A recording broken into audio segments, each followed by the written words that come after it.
So today we're going to be taking a look at a scenario where the strongest countries from every continent take on the world. So this means there's going to be a total of 6 countries who are going to be going up against the world.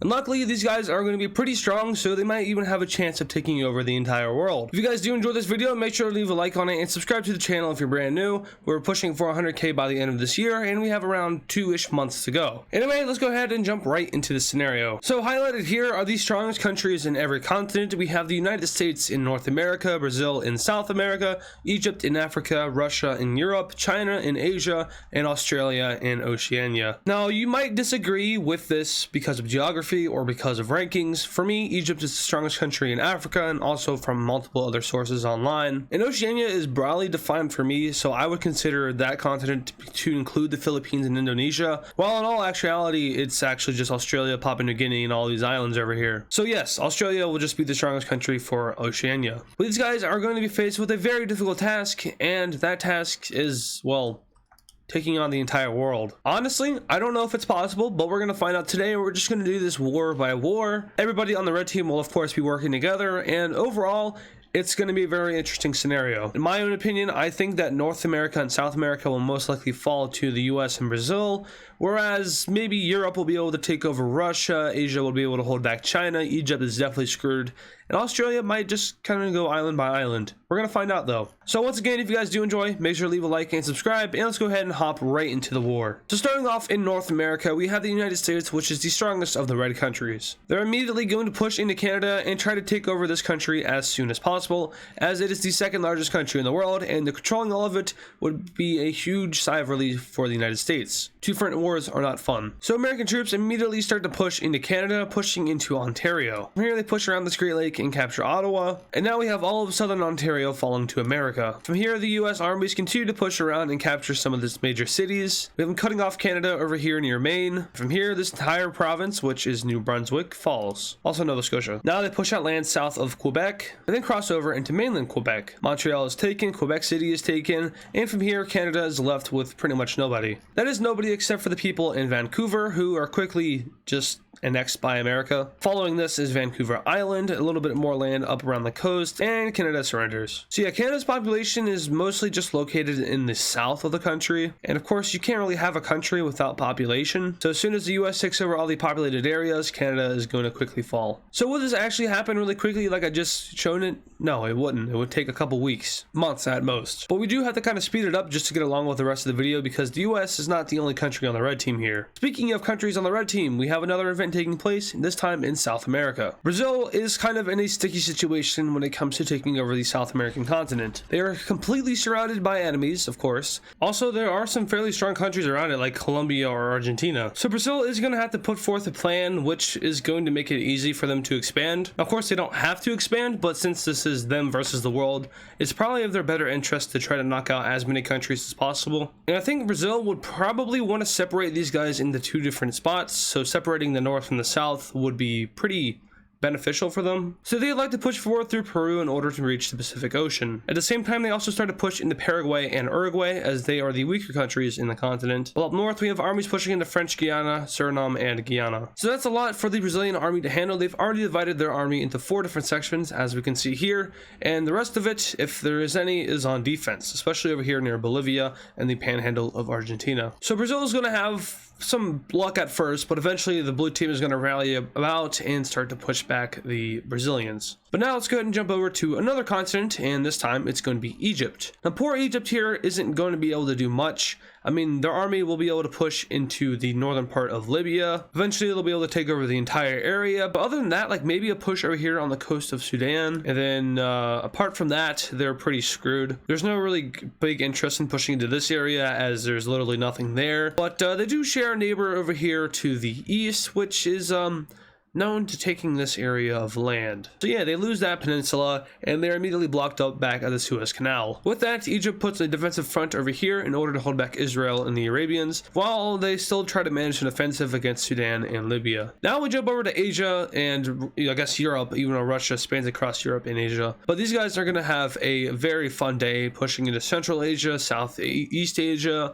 and even like the Caucasus in Eastern Europe. But there is one country here which isn't really going to pull its weight, and that's Russia. They immediately lose Kaliningrad while starting an offensive into Ukraine. Now this scenario, we are going to completely ignore the Ukrainian war because that would just kind of hinder Russia. We want it to be as fair as possible since, you know, 7 or 6 countries versus the world itself isn't very fun for the red team. So the whole Ukraine thing never happened. Russia's fully mobilized and now they're ready to actually invade Ukraine. And this time it goes fairly well as they manage to take back Crimea. They push up, capture Kherson, and a fairly strong front line, which is way better than what they've done in real life, is established. From here they push into their old ally of Belarus and establish a front in all of the Baltics. Am I overestimating Russia here? Yes. Do I care? No. As for China, they are going to push into North Korea, which is basically their satellite state. North Korea is flabbergasted of this event, and they immediately surrender. And from here, China starts a front with South Korea, which goes literally nowhere. South Korea is the 5th strongest country in the world, so there's no push between the 3rd and 5th strongest. But now China's faced with a big problem to the south, which is India, also Pakistan. So sure, China's going to gain some ground in Myanmar, but when the Indian army arrives, they're going to be completely stopped. And it's from here that China is put in a stalemate as they can't expand anywhere. Central Asia isn't interested in invading because that would be a dumb idea,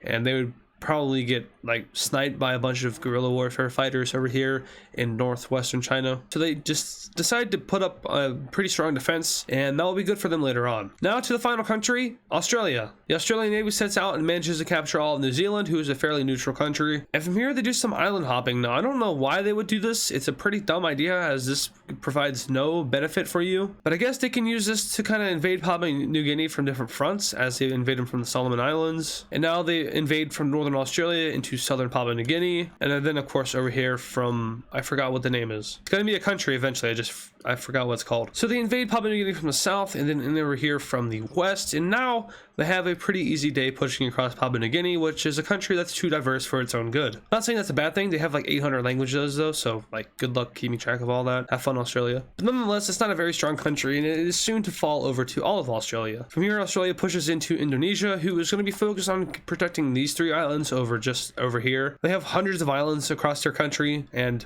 I'm sure like losing just this big area isn't going to be a horrible thing for them. So yeah, focused on this island, and this island. Everywhere else, they don't really care about. So this island is soon to fall over to Australia after they defeat the few defenders on the part of Indonesia. I should probably learn the name of it before I make someone angry. And from here, they just start to take island by island, little by little. Nothing too major. So as we've seen here, the countries that are having the most success in terms of expansion are definitely the United States, Australia, and Brazil. You could argue that Russia's having success, although this is about to turn sideways for them. And you know, China took over North Korea, but they surrendered, so they really haven't done much offensively. So overall, I think that the Americas are doing the best here. Also, please do ignore the giant mess in the background back there. I'm in the process of rebuilding some furniture, and well, not rebuilding, but building some furniture and replacing some stuff. I've already done a bookshelf over there. So back there, that dresser is like falling apart, so I have to do a new one.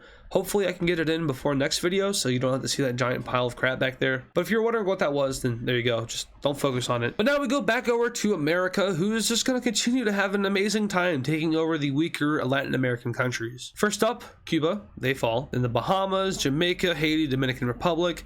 These guys don't stand a chance. Back down in South America, Brazil manages to take over all of the Guyana area. And from here, they're met with the Venezuelan army, who has something to say about their expansion. Not much, because the Venezuelan army isn't strong enough. So now Brazil has gone ahead and kind of shot itself in the foot as it's expanded its northern front into Venezuela, who borders Colombia, and Colombia is a fairly strong country. So with Colombian troops, they managed to push back Brazilians out of the south of Venezuela and back into the Amazon rainforest. Now this is where Colombia is going to have some trouble, as it is the Amazon rainforest, for God's sake, so have fun there. After losing an entire battalion to a bunch of river crocs, they decide that it's no longer in their best interest to invade the Amazon, and they're now going to focus on kicking Brazil out of the north of South America. Back down south in Peru, Brazil manages to finally meet the Pacific coast, and with this, Peru is effectively split in half, but most importantly, South America is divided. Of course, Argentina and Chile are going to be able to hold on their own, but for these guys up here, not the best thing, especially considering that the US is spreading its freedom down south. And just to add insult to injury, the United States manages to successfully capture the Panama Canal, and with this, Panama basically falls because, you know, economy. Costa Rica doesn't have a military, so they push up through there and breeze through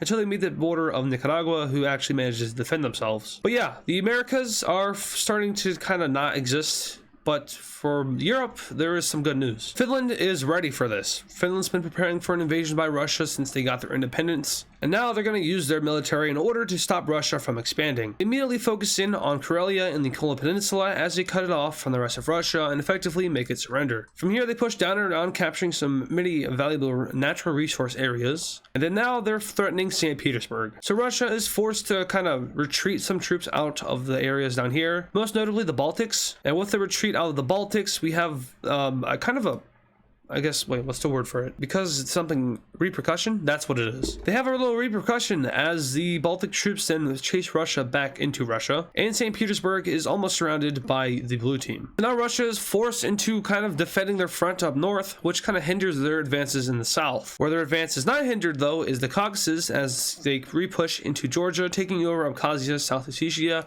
and much more. Back over in China, we have some advances made by the Chinese military, but overall, not much or not enough to be very effective against Myanmar and India. But due to this lack of progress, they decide to invade Taiwan, which goes extremely well for some reason. But now we have Japan doing something as they're kind of sick of just sitting here in isolation. They have some claims up north and they decide they want to go get them. They do a little bit of island hopping, kick any Russian bases out of these islands, and now they're going to go ahead and invade up north, taking over all of Sakhalin. Back over in Central Asia, we have China and Russia making a joint operation in order to take out Mongolia, who as soon as troops cross into their country decides to surrender, probably of their best interest. So now things are going a little bit better for the red team as Brazil is getting some support from the United States. China and Russia just took out a very large country, separating them, but for Russia it's not so pretty. Back down to Australia though, they continue to capture more and more of Indonesia's islands until eventually they land on Java's island or island chain, and Indonesia is forced to defend themselves. But then we have Australia decide that, okay, we're just going to take this island in, which I'm just going to call Star Island because it kind of looks like a star. And just like that, Australia has managed to take over a bunch of undefended Indonesian islands, and now they're going to start to focus on maybe taking over the larger ones. Up north, China pushes into North Vietnam and North Laos, while making a pretty good spearhead down towards the Bay of Bengal. I totally didn't forget the name there for a second. This spearhead goes surprisingly well, and India is forced to kind of reorganize their troops, as this new front line leads to them encircling a good bunch of them. So now with Myanmar on the brink of collapse, China's managed to take over more and more land until eventually Myanmar is no longer Myanmar and Myanmar is Chinese and Indian. By that I mean Indian troops are basically just holding up the rest of Myanmar. Once again, things are going fairly well for the red team, but some countries aren't pulling their weight. Egypt. Israel just crossed the Suez Canal and they're now flooding into mainland Egypt along with their Arab friends. Never thought I'd say those words before. With all of Africa arriving on the front lines, they managed to kick Egypt out of Libya and Sudan. And now a campaign into Egypt pretty much spells out its downfall. Sudan in from the south, Libya and co in from the west. And eventually, these guys manage to take over all of northern Egypt, which spells out its defeat as Egypt surrenders. So the strongest country in Africa is also the weakest on the red team. And just like that, the red team is one man down. Africa will now be able to send its troops elsewhere, most notably Central Asia and India, and maybe even Europe to fend off Russia and China. But this isn't too good for them because more troops equals not fun time. Also, I do want to just go ahead and say that I'm sorry for not uploading last Saturday. You should be seeing this on Wednesday. I just realized I have work tomorrow, so I'm gonna have to figure out a way to edit this video and not want to die. But yeah, sorry about that. I don't remember. I wasn't feeling too good. Also, I wasn't really sure what to record, and I realized that I probably shouldn't push myself too hard because then I'm probably gonna want to end up not doing YouTube. And I don't want myself to not do YouTube, so I just decided that to not upload. It's whatever. Back to the video though. Alright, Brazil. Everything's going well in here until it doesn't. Argentina and Bolivia managed to push into a little bit of Brazil in the center. Of course, Brasilia is like right there, so this isn't too good for Brazil. In response to this, they decide to ramp up their invasion of Paraguay and Uruguay, this time even crossing into Argentina. Paraguay surrenders, followed by that is Uruguay, and this is a pretty big momentum shift for Brazil in the south. Although that momentum shift isn't going to be good enough because they just lost their connection to the Pacific Ocean. With this, Colombian troops along with Peruvian troops push into this little area of Brazil in the west. This obviously makes Brazil at risk of being encircled, but they do manage to hold out a pretty good defense over here in the west. Meanwhile, up north we have the Americans now entering into Colombia. Now the US isn't invading Mexico because they see Brazil as kind of a wild card in terms of that they are wild and don't know what they're doing. So they kind of make the decision to defend and protect Brazil from the rest of South America while also just bombing the hell out of Mexico. So now America manages to push down into Colombia, capture all of their coast, and basically just force Colombia into submission. Colombian troops immediately evacuate out from Brazil, which just leaves Peruvian and Venezuelan troops in the dangerous Brazilian jungles. Am I overestimating Brazil and America here? Yes, I am. I don't care though. The more you guys talk about me and doing these unrealistic stuff, it just makes me want to do it even more and more because it's funny. The US would never be able to do that. Yeah, I know, but it's funny when it does. Well, for me at least. I don't know if it's funny for you. But now the US and Brazil start to invade Venezuela, who with high inflation rates decides that this war is not for them. And with the collapse of the Northern Front, the rest of South America is worried. Brazil can now focus in on capturing Peru and Ecuador along with Bolivia. But yeah, so the Russian, Chinese, and Australians are going to opt for peace here. This is against the will of the United States and Brazil, and for obvious reasons, as they're having the best of luck over here in the Americas. But yeah, these guys are going to sue for peace, and they're going to get the peace from the rest of the world. Australia's demands include New Zealand and Papua New Guinea, in which the world accepts. Russia's demands includes troops over here leaving, as well as this part of Kazakhstan, but they are going to give up Kaliningrad for that. And China's demands include half of North Korea, Taiwan, and this section that they've taken over here, in which the world accepts. So just like that, these guys are now out of the war, but I'm going to have to keep them in for simplicity's sake. So, I mean, it doesn't really matter because we'll be focused in over here. But do know that there is no longer a war over here, and it's just the Americas versus the rest of the world. Of course, the US is going to be sent into panic mode here, as this is not very fun, as we saw in the US versus the world scenario. And if you haven't seen that scenario, I highly suggest you go watching it because it's an older video and it's probably going to be nostalgic because all old things are nostalgic, right? But yeah, America, panic mode, invade Mexico. This surprisingly goes well as they push through the hot Mexican desert and down the Atlantic coast. And from Nicaragua and up into Guatemala, wiping out countless towns and cities. America shows no sign of slowing down as they take Mexico City. Okay, America, we get it. You just blitzed the entire North American continent. Chill out. While America was doing that, Brazil kind of suffered some heavy casualties, and by that I mean they lost a lot of land. Not really sure how they let this happen. The US was only gone for a couple months, but they're now faced with this, and Brazil says, hey, we're done. And that just leaves America, who also says we're done because, I mean, that's definitely enough. So let's go ahead and take a look at this overall peace treaty of the strongest countries from every continent versus the world. Alright, so let's go ahead and break down this very short peace treaty. The United States becomes North America as they take over all of Canada and Mexico, which I highly doubt they'd be able to do this in real life in any scenario unless they like took over the entire world. And even then, I don't even know if they'd be able to hold on to all of this, but nonetheless they do have Canada and Mexico here. They go ahead and puppet Central America and fully annex Panama. All of these islands are now part of the US of A. Down in South America, Brazil manages to take over all of the Guyana area as well as half of Venezuela. The rest of the continent is left unscathed. Now of course there also is some war reparations being paid towards Brazil because what they've done is a lot. No major countries doing it, of course it's like the smaller ones, so Paraguay, Uruguay, Bolivia, and Peru, which I'm sure their economies are going to love. Over in Africa, poor Egypt is the only red team country which lost a considerable amount of land. They lost land to Sudan, they lost land to Libya, and they lost their peninsula over to Israel. As for Russia, not much change other than losing Kaliningrad. They lost that to Poland.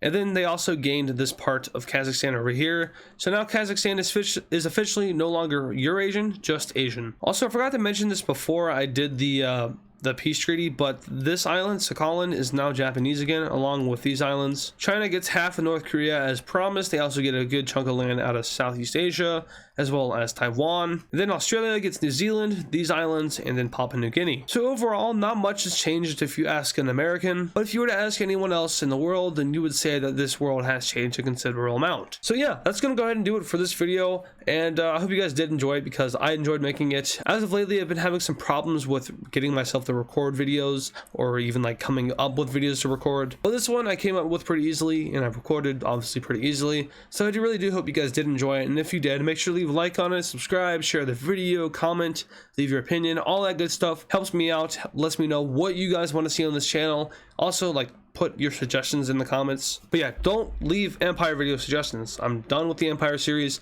I don't even know what to say about it, so just go watch that video if you want to know why I stopped it. It's the current state of the channel or something like that. But yeah, show some support. Thank you guys so much for watching, and I'll see you guys in the next video.